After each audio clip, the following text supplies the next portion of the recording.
नमस्कार। आज का ये डीप डाइव एक बहुत ही महत्वपूर्ण भारतीय विचारक और समाज सुधारक पर है, स्वामी दयानंद सरस्वती।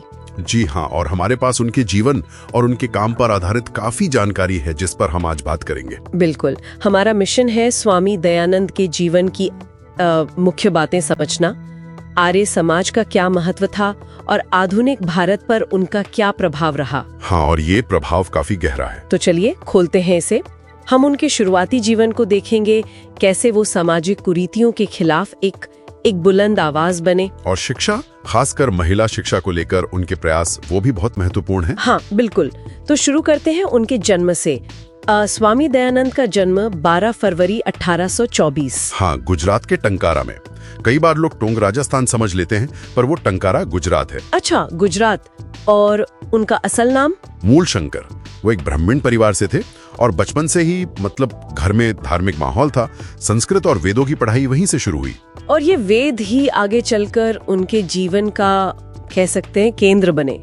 उन्होंने फिर आर्य समाज की स्थापना की। जी। इस संरक्षण का इसका मुख्य लक्ष्य क्या था असल में? देखिए, आर्य समाज का जो लक्ष्य था वो था समाज में सत्य, धर्म और नैतिकता को फिर से स्थापित करना, और इसका आधार वेद। स्वामी दयानंद का मानना था कि भाई वेद ही ज्ञान का सबसे ऊंचा, जिसे बदला नहीं जा सकता, वो स्रोत है। तो वो चाहते थे कि हिंदू समाज अपनी जड़ों, अपने वैदिक सिद्धांतों की ओर लौटे।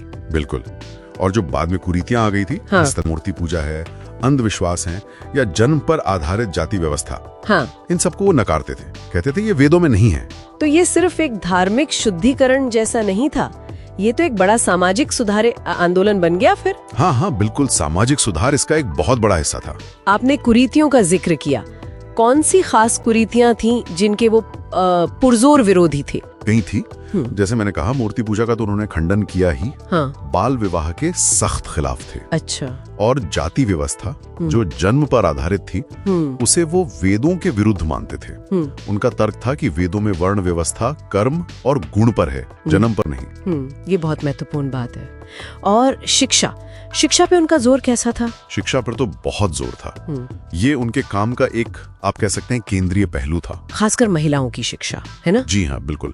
उस जमाने में सोचिए, जब महिलाओं को शिक्षा से लगभग वंचित ही रखा जाता था, स्वामी दयानंद ने स्त्री शिक्षा की वकालत की, पुरजोर वकालत। ये तो क्रांतिकारी बात रही होगी उस समय। बिल्कुल। उनका मानना था कि समाज की तरक्की हो ही नहीं सकती अगर महिलाएं शिक्षित ना हो। और आर्य समाज ने लड़कियों के लिए कई स्कूल और गुरुकुल भी खोले। वाकई? हाँ, और वो वेदों का ही हवाला देते थे साबित करने के लिए कि प्राचीन भारत में महिलाओं को शिक्षा का अधिकार था। ये तो कमाल की दूरदर्शिता थी। अच्छा, उनका व्यक्तित्व कैसा था? इतने बड़े सुधारों के लिए हिम्मत तो बहुत चाहिए होती है। हाँ, वो अत्यंत साहसी थे, दृढ़ निश्चयी थे और अपनी बात एकदम स्पष्ट रूप से रखते थे, बिना झिझके। विरोध भी झेलना पड़ा होगा काफी। बहुत, पर वो पीछे नहीं हटे। वो एक तपस्वी जैसा जीवन जीते थे, बहुत सादा, और पूरी तरह अपने मिशन, अपने काम के प्रति समर्पित थे। सत्य और तर्क, इन पर उनका बहुत ज्यादा बल था। तो उनके इन सारे प्रयासों का, इन विचारों का लंबे समय में क्या असर रहा? आज हम उनकी विरासत को कैसे देखते हैं? देखिए, स्वामी दयानंद सरस्वती को आधुनिक भारत के निर्माताओं में गिना जाता है। उनके काम ने हिंदू समाज में एक तरह से आत्म सुधार और तार्किक सोच की लहर पैदा की। हाँ। शिक्षा के क्षेत्र में, खासकर महिला शिक्षा और दलितों के अधिकारों के लिए जो उन्होंने किया, उसने सामाजिक बदलाव की नींव रखी। और वो नारा, वेदों की ओर लौटो। हाँ, वो नारा सिर्फ ये नहीं था कि पुराने जमाने में चले जाओ। उसका मतलब था वेदों के जो मूल तर्क संगत और मानवीय मूल्य हैं, उनको अपनाओ। अच्छा, जड़ों से जुड़कर आगे बढ़ना। बिल्कुल।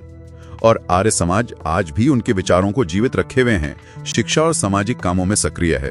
तो संक्षेप में कहें तो स्वामी दयानंद सिर्फ एक धार्मिक नेता नहीं थे, बल्कि एक दूरदर्शी समाज सुधारक थे, जिन्होंने परंपरा की जड़ों यानी वेदों में जाकर आधुनिकता, तर्क, शिक्षा, समानता के बीज बोए। बहुत अच्छे से कहा आपने, बिल्कुल यही। और उनके विचार आप देखें तो आज भी कितने प्रासंगिक हैं। कैसे? आज के संदर्भ में? आज देखिए, सूचना का विस्फोट है, हर तरफ से जानकारी आ रही है। ऐसे में उनका ये कहना कि हमें अपने प्राचीन ज्ञान स्रोतों की ओर देखना चाहिए, हाँ, लेकिन आलोचनात्मक दृष्टि से, तर्क के साथ, और साथ ही जो सामाजिक कुरीतियां हैं उन पर सवाल उठाना, ये संतुलन बहुत जरूरी है। सही बात है। ये एक अहम सवाल उठता है कि कैसे हम अपनी जड़ों से भी जुड़े रहें और साथ ही उन परंपराओं या मान्यताओं पर सवाल भी उठाएं जो शायद आज के मूल्यों से मेल नहीं खाती। हाँ, ये संतुलन कैसे बनाया जाए, ये एक मुश्किल सवाल है। बिल्कुल, और यही सवाल स्वामी दयानंद के काम को आज भी इतना महत्वपूर्ण और सोचने लायक बनाता है। ये एक लगातार चलने वाली बातचीत है परंपरा और प्रगति के बीच। और इसी विचार के साथ हम आज का ये डीप डाइव यहीं समाप्त करते हैं। श्रोताओं के लिए ये सोचने का एक अच्छा बिंदु है